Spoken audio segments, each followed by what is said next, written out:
and I was gonna make this video early this morning. Good thing I waited.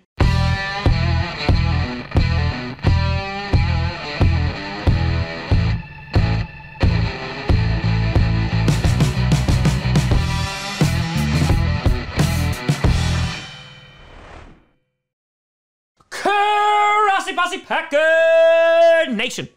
Welcome to an episode of Packcast, the podcast where you don't have to be a Packers fan, but it sure does help, maybe just not today. I'm your host, Tom. Oh, God, the story keeps on getting better and better. Grossi. And today we're going to be breaking down each game in week 9 of the NFL and do a little prediction action. Before we get to that, I want to do a big shout and thank you to Mr. Inject Chicken up in his Patreon tier from 50 to 100. You crazy son of a gun.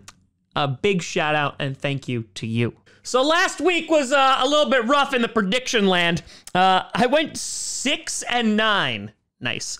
But in reality, I took a few big swings on some teams and it didn't pan out. And then there was just major upsets. So that brings me to 76-45 on the year, according to ESPN, but it didn't count one of my games in which I won. So I'm technically 77-45, but I'm down to 1,817th place in the Pick'em League. And we have 2 folks tied for the #1 spot in the Pick'em League, and that's Gavin and Tony sitting at 90-32.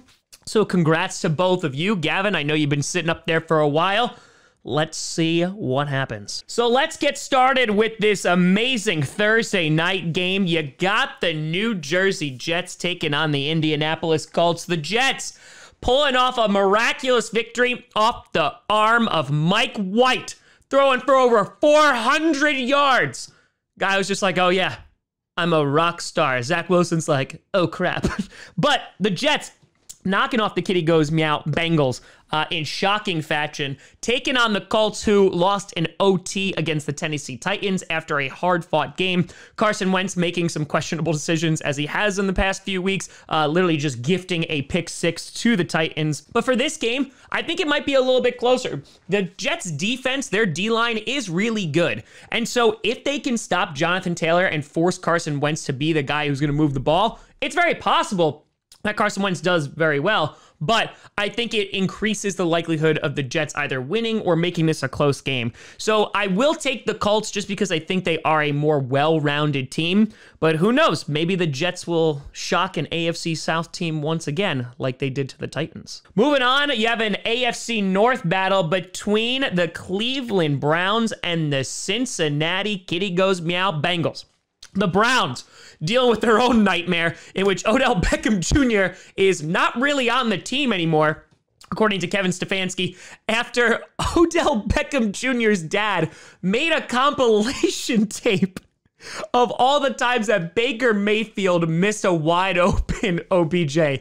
You can't make this stuff up. The Browns, they're hurt right now. They lost a close game to the Steelers last week, taking on the Bengals. The Bengals, a lot of doubt after that loss to the Jets. Their defense really didn't look good, and they weren't really firing on all cylinders. Nick Chubb should be a little bit healthier, and of course, Baker Mayfield, he's going to progress week in and week out from that shoulder injury. So I'm going to give the slight nod to the Browns here. I think their defense will do a good job of stopping Joe Mixon, just like the Jets did, holding Joe Mixon to under 35 yards, and they're really going to have to force Joe Burrow to air it out, which he's good at, but he also made some crucial mistakes last week against the Jets. So I'm going to pick the Browns here, though maybe the kitty goes meow. This is their redemption game. Following that, you got the Denver Broncos taking on the Dallas Cowboys. The Broncos getting a win against another NFC East team in the Washington football team, and an ugly, ugly game last week in which they literally fumbled on their last drive and gave it back to the Washington football team and almost lost that game. Just absolutely horrendous. The Cowboys, they're on a roll right now. Dak Prescott, apparently he's going to be 100% in practice this week, and so it looks like he's going to play against the Denver Broncos. This is a major, major mismatch. I think the Cowboys are going to dominate, especially if Dak comes back, especially on the offensive side of the ball. Their defense should have no problems with that Broncos offense, and I say the boys get a win. Then you got what could have been a Deshaun Watson revenge game. The Houston Texans taking on the Miami Dolphins. The Texans, man, yeah, they got their ass kicked by the Rams, and they just scored all their points in the fourth quarter. Meanwhile, the Dolphins actually kept it close against the Bills for at least a little bit, and then they decided to lose as well. This is taking on a little bit more meaning. One, because it's basically a tank bowl, cue the urinating tree music. But two, because the Dolphins decided to stick with Tua. We'll find out if that was the right decision. I think the Dolphins should actually come away with this win. I think that Tua is not given a lot of credit. Yes, he makes mistakes, but the guy has only played so many games. I think Devontae Parker and his connection is pretty darn good. If that defense shows up, I think they'll be able to take down the Texans. Then you got the Atlanta Falcons taking on the New Orleans Saints. The Falcons choking it away and losing to Sam Darnold and the Carolina Panthers last week. The Falcons, Calvin Ridley stepping away from football for personal reasons. Shout out to him. Hopefully he gets well soon. Obviously using Kyle Pitts to be their main receiver right this second. But the Falcons are struggling. Meanwhile, you got the Saints, who shocked the world and knocked off the reigning defending Super Bowl champs, the Tampa Bay Buccaneers. And while Jameis Winston lost for the year, Michael Thomas lost for the year, I still think that this offense will do enough to get it done. You still have guys like Alvin Kamara on that team. Simeon, you know, he's kind of just like an average QB, but an average QB can make that offense go, and the defense looked great against the Buccaneers, so I think the Saints will wind up taking this one. Then you got the Vegas Raiders taking on the New Jersey Giants. The Raiders, it's been a rough few weeks for the Raiders. Henry Ruggs involved in an accident in which he was going over 150 miles an hour, driving while he was impaired, unfortunately killing a woman and her dog in the early morning yesterday. And so he is no longer on the team. So there goes a threat for the Raiders. But honestly, like, that goes beyond football, and just my deepest, sincerest condolences to the family and friends of the woman who passed away. That's truly, truly awful. The Giants, they taken on the Chiefs last week and kept it close, but both teams just looked absolutely horrendous. Couldn't stop turning the ball over. I think the Raiders are definitely a better football team. They've overcome so much adversity this season, losing their head coach, now a wide receiver who was a first-round pick, no longer on their team. I do pick the Raiders to win this game just because the Giants are so decimated right now. I think the Raiders will be able to go into Jersey and win. Then you got a battle of the P's. You got the Patriots and the Panthers. The Panthers, CMC, getting activated off IR, which will be very helpful for the Panthers to be competitive in this game. The Patriots knocking off the Chargers last week in a game I said could be real close. That Patriots defense could give them problems, and they did. The Patriots, again, are one of those like sneaky good teams in which, you know, they'll have really close game against the Texans, but then they'll also keep it really close against the Buccaneers, and they'll beat teams like the Chargers. Mac Jones looks like he's progressing each week. I have the Patriots to win this one. If CMC is back, I like the Panthers' chances at least a little bit more to keep it close. However, I will pick the Patriots to knock off the Panthers this week, and who knows, maybe they'll get a wild card spot. Moving on, you got the Buffalo Bills heading down to Jacksonville to take on the Jaguars. The Bills started off a little bit slow, but their defense was dominant the entire time against the Dolphins, and then the offense picked it up later in the second half. The Jaguars got their asses kicked by the Seahawks. I actually picked the Jaguars to win last week, and you know what? That's on me. I actually thought, man, against Geno Smith, the Seahawks defense is not so good. No, the Jaguars have lost all credibility with me. Not that they had any to begin with. Yeah, Bills rock them for me, just because they made me lose in the Pick'em League last week. Moving on. Following that, you got a battle of the purple teams. You got the Minnesota Vikings taking on the Baltimore Ravens. Ravens had themselves a bye last week, which was definitely necessary after getting shellacked by the Cincinnati Bengals. But then again, the Bengals lost to the Jets. The Vikings, Sunday Night Football, only put 16 points on the board against the Cowboys defense, who was allowing 24 points a game.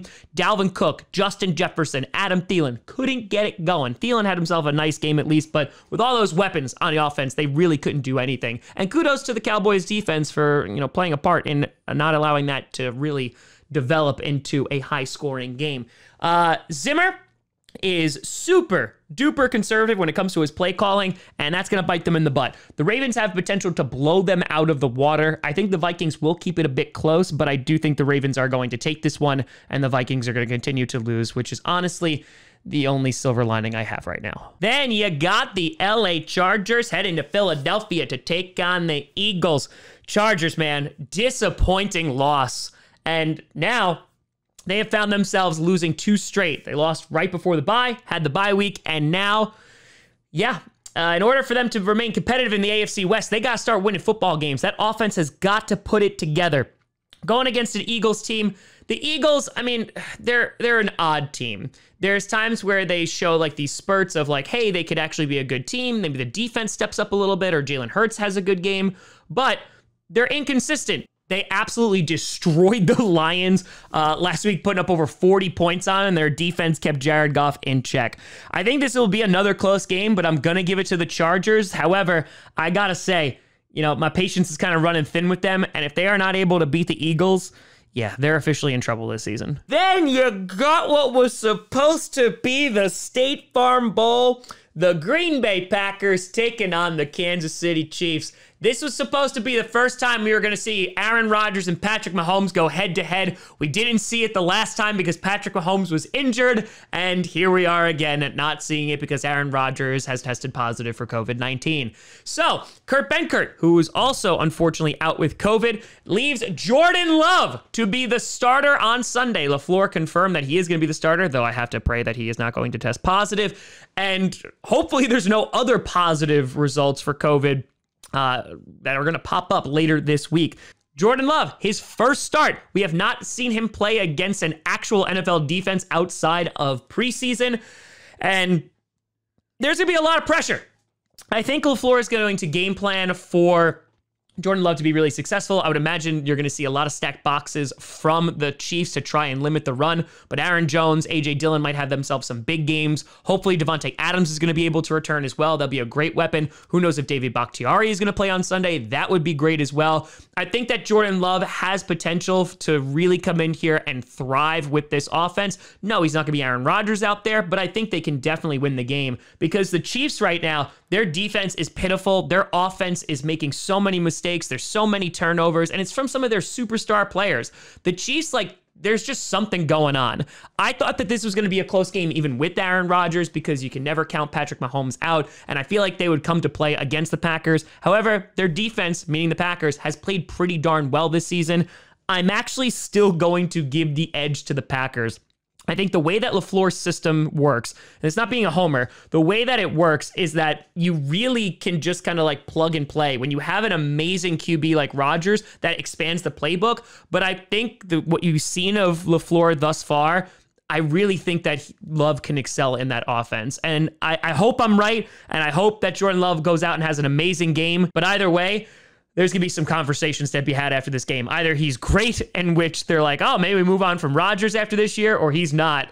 And then that brings other questions. Then you got the Arizona Cardinals taking on the San Francisco 49ers. The Cardinals losing their first game against the Green Bay Packers last week on a short week, falling to 7-1, still atop the division. However, right behind them are the LA Rams. Taking on the 49ers, who were able to get it done against Justin Fields and the Chicago Bears. The big question is going to be, can Kyler Murray play? Obviously, DeAndre Hopkins is banged up a little bit right now. J.J. Watt out for the season. But can Kyler Murray play? There's rumors that he's going to be out 1 to 3 weeks. They're going to try and see if he's going to practice. Colt McCoy is going to be their backup if he can't. I think the Cardinals have a very good balanced running attack with Chase Edmonds and James Conner, and they definitely have enough of an offense and defense to beat the San Francisco 49ers. The last time that they played, though, the 49ers really did a nice job of keeping the offense of the Cardinals in check. And so because of that, I'm actually going to go with a little shocker here, a little upset, and I'm going to pick the 49ers to win. And that's going to be under the assumption that Kyler Murray doesn't play. I think the way that the 49ers played the Cardinals kind of opened up the door saying hey, this is how you beat this team. And if they don't have their all-star QB, well, then you could potentially take advantage of that. And so I'm going to go with the 49ers with the upset. Then for Sunday Night Football, you got the Tennessee Titans taking on the LA Rams. The Titans winning a close game against the Colts. However, unfortunately, losing Derrick Henry for at least 8 weeks, which is a huge blow to that team. They just signed Adrian Peterson, though he's not going to be able to fill the shoes that Derrick Henry left, unfortunately. The Titans still can get it done. Obviously, Ryan Tannehill playing good football. You have guys like A.J. Brown who have been going off the past couple weeks. You still have a good offense, but they're going up against the Rams, who just signed Von Miller to make that defense, which was already good, even better. On top of that, their offense is flying around out there. Cooper Kupp is incredible, and Matthew Stafford's having a damn good year. I think the Rams are just going to overpower the Titans a little bit too much.